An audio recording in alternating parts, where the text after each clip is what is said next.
bayan. Dahil ang ating bayan ay napakasama na talaga ngayon.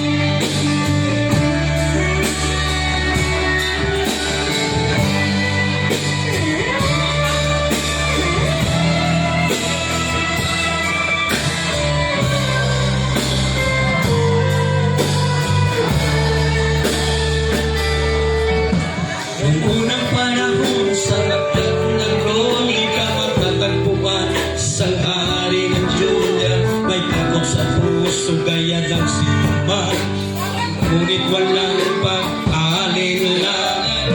Siya'y lumuhod, tumawag kay Yahweh, kanyang ibinulong kalaban niya kay David. Diyos ay tumugon sa kanya'y sinabi, usapat huwag kang matakot. Ay nakakayulo sa bahay ng pupuri, lahat ay sama-sama pati na ang hari. Patubay ni Yahweh sa kanyang malaki, dahil sa pananangin banta ay napawi. Ising na bayan, tayo'y magkaisa, oras na daan, huwag nang sayangin pa. Magpagkakataan at manalangin na kay Jesus na siya ang aming pag-asa.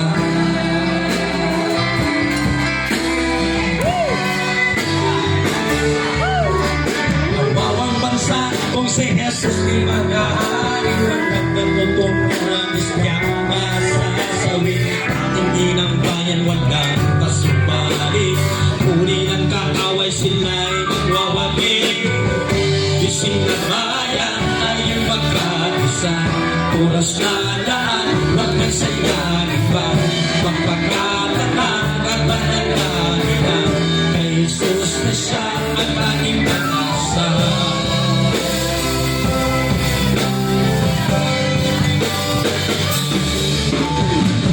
Ising na bayan tayo'y magkaisa, oras na daan, huwag nang sayangin pa. Magpagkataang at manalangin na kay Jesus na siya ang ating pag-asa.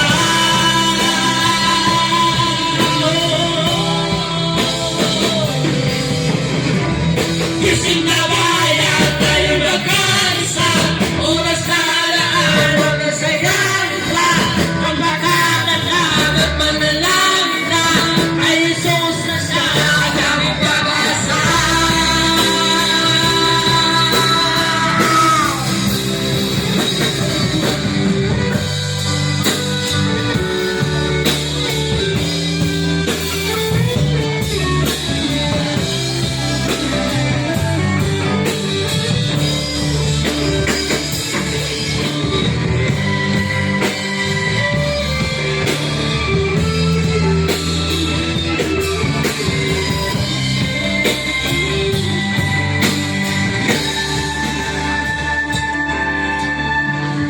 Ising na bayan tayo'y magkaisa, oras na daan, huwag nang sayangin pa. Magpagkataang at manalangin na kay Jesus na siya ang aming pag-asa.